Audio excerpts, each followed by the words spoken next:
So guys, mutual funds का favourite stock रहता है सुज़लॉन एनर्जी और कंपनी का म्यूचुअल फंड्स का डाटा आ चुका है अक्टूबर के महीने का। समझते हैं कैसा डाटा यहां पर आया है और कुछ खबरें हैं, कुछ अपडेट्स है। मार्केट एक्सपर्ट्स वही पुराने जो पहले जब आप 66 पर थे, मार्केट एक्सपर्ट्स जो वही मार्केट एक्सपर्ट्स जो तब 80 के टारगेट दे रहे थे और आप गिर गए 51 तक, वही मार्केट एक्सपर्ट्स फिर से अपने पुराने टारगेट्स लेकर के आ चुके हैं। क्या इस बार उनके टारगेट्स अचीव होंगे या इस बार फिर से धोखा मिलने वाला है मार्केट एक्सपर्ट्स की तरफ से? सब चीजें समझेंगे। IMNISM सर्टिफाइड, सब्सक्राइब जरूर कर देना। शुरू करते हैं आपकी खबरों से। पहले हमारे पास कौन सी खबर है? पहले है हमारे पास म्यूचुअल फंड्स का डाटा अक्टूबर के महीने का 2025, जहां पे 57 म्यूचुअल फंड्स ने बाइंग करी है और 35 म्यूचुअल फंड्स सोल्ड आउट करके गए हैं सुज़लॉन एनर्जी में।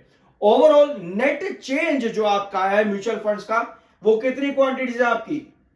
1,24,52,779, 1,24,52,779 क्वांटिटीज ऐड की गई है म्यूचुअल फंड्स की तरफ से अक्टूबर 2025 में सुज़लॉन एनर्जी लिमिटेड में।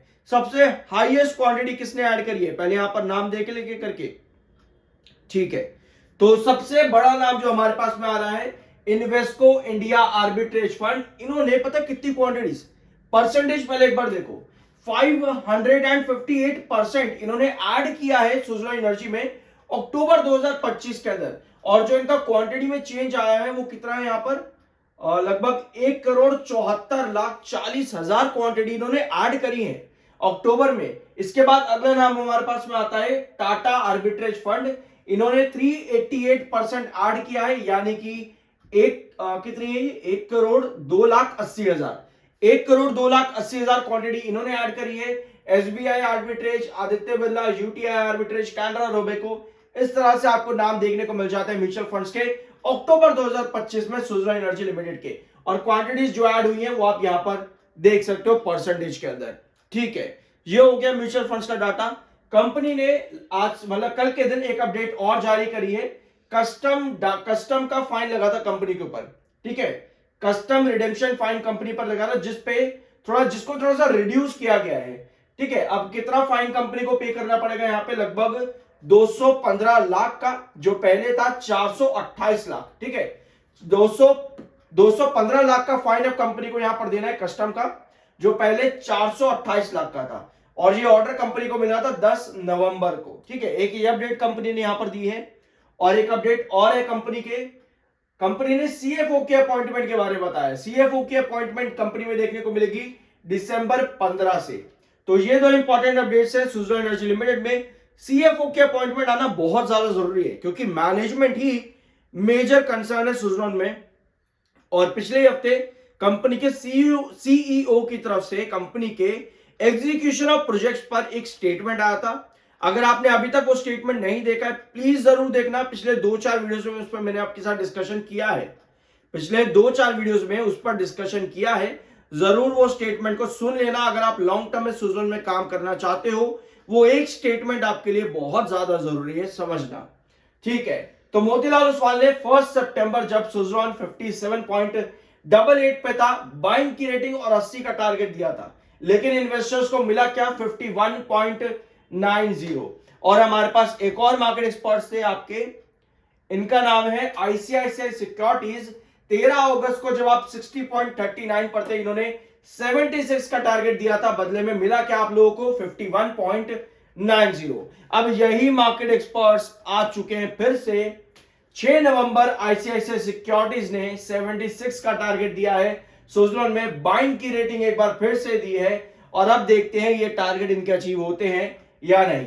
5 नवंबर को फिर से मोतीलाल ओसवाल ने 74 का टारगेट दिया है, बाइंग की रेटिंग दी है। और एक बार फिर से यही दो मार्केट एक्सपर्ट्स जो आपके सितंबर में और अगस्त में मिले थे बाइंग की रेटिंग के साथ में, एक बार फिर से यही मार्केट एक्सपर्ट्स आपके आ चुके हैं सुज़लॉन में बड़ा टारगेट लेकर के। पिछली बार भी यही हुआ था, रिस्ट्रिक्शन पर इन्होंने अपने बड़े टारगेट दिए तो और आपको मिली गिरावट। इस बार भी 60 के रिस्ट्रिक्शन पर इन्होंने बड़े टारगेट दिए। आप देखना ये यहां से मोमेंटम बनता है, यहां पर नहीं। ऑल्दो जो आपके पास ICICI सिक्योरिटीज की रिपोर्ट आई है, एक बार उसको देख लेते हैं। यहां पे ठीक है, आईसीआईसीआई सिक्योरिटीज की जो आपकी रिपोर्ट आई है ये 59.63 पे आई थी, जिसके बाद आपकी गिरावट फिर से बनी सुजलोन में, और मोतीलाल ओसवाल ने भी 60 के रिस्ट्रिक्शन पर अपना टारगेट दिया था, जिसके बाद फिर आपकी गिरावट बनी है। रिपोर्ट्स अगर आप चाहो तो आपको गूगल पर मिल जाएगी, अवेलेबल है, दोनों ही आप देख लेना जाकर के, आपको ये अपडेट मिल जाएगी। ठीक है, ये मोतीलाल ओसवाल की 74 का टारगेट इनका है, और दूसरा आईसीआईसीआई सिक्योरिटीज की है, इनका 76 का टारगेट है सुजलोन में। टेक्निकल पॉइंट ऑफ व्यू पे एमएफआई बेरिश है, 77.2 का आपका एमएफआई है एंड 55.6 का आपका आरएसआई है। टेक्निकल्स न्यूट्रल प्लस बेरिश है। इस समय जो चार्ट की कंडीशन है ये आपको बहुत सिमिलर मिलेगी। अभी अगर आप ये लॉन्ग टर्म चार्ट देख रहे हो, आपको ये बहुत सिमिलर लग रहा होगा। ये चार्ट पैटर्न किस पैटर्न के, टाटा पावर और भारत इलेक्ट्रॉनिक्स लिमिटेड के। ये चार्ट बहुत सिमिलर है उन दोनों पैटर्न्स के। अभी आपकी कंडीशन क्या है, आप एक डाउनवर्ड वेजेस पैटर्न पे हो। अगर आप ओवरऑल देखोगे आप एक डाउनवर्ड वेजेस पैटर्न पे हो। अब किसी भी डाउनवर्ड वेजेस पैटर्न के बाद बनता है आपका अपवर्ड वेजेस पैटर्न। अब सुजलोन में अगर आपको यहां पे अपवर्ड वेजेस पैटर्न चाहिए तो उसके लिए आपको क्या करना पड़ेगा, एक चीज यहां पर नोट करना कि 56 का इस समय आपका क्रूशियल बेस है, और क्रूशियल बेस 56 का है, और मिड बेस आपका इस समय है 58 पे। 58 पे आपका मिड बेस है, और 60 का है आपका इंपॉर्टेंट रिस्ट्रिक्शन। ये आपका रिस्ट्रिक्शन है। 60 पर अभी आप आए और आपकी गिरावट वापस आई, 58 के मिड बेस पे आपने वापस से रिकवरी यहां पर शो करी। अगर आपको एक डाउनवर्ड वेजेस पैटर्न के बाद में एक अपवर्ड वेजेस पैटर्न चाहिए तो उसके लिए हमें क्या करना है, उसके लिए हमको पुराने रिस्ट्रिक्शन ब्रेक करने पड़ेंगे, यानी कि यहां से स्टॉक को एक मूव देना पड़ेगा टुवर्ड्स 60 अगेन। अगर इस तरह की कंडीशन बनती है तो एक डाउनवर्ड वेजेस पैटर्न के बाद में जो यहां पर आपका बना था ये वाला, इस डाउनवर्ड वेजेस पैटर्न के बाद में एक अपवर्ड वेजेस पैटर्न पर आप जाते हो। ठीक है, ये आपको देख रहे हैं यहां पे, यानी कि आपका रिजेक्शन कहां बनना चाहिए, आपका रिजेक्शन 56 पर बनता है। यानी 56 के नीचे अगर आपकी गिरावट आती है तो आप 60 को क्रॉस नहीं करोगे, और अगर आप 60 को क्रॉस नहीं करोगे तो आपका अपवर्ड एजेस पैटर्न नहीं बनेगा। समझ रहे हो, यानी कि पहला रिजेक्शन आपका 56 पे आता है कि 56 अगर ब्रेकडाउन हुआ तो आप क्या करोगे, आप एक और डाउनवर्ड एजेस पैटर्न कंटिन्यू करोगे। बट अगर आपका 58 पर स्टेबिलिटी बनती है और आप 60 को क्रॉस कर जाते हो तो आप अपवर्ड एजेस पैटर्न बना ही रहे हो। यानी कि आपको एक चीज पता है कि आपके रिजेक्शन कहां आ रहे हैं। ठीक है, ये आपको पता है कि आपको चार्ट पर क्या करना है। चार्ट पर आपको क्या दिख रहा है, 56 दिख रहा है, 58 दिख रहा है, या 60 दिख रहा है।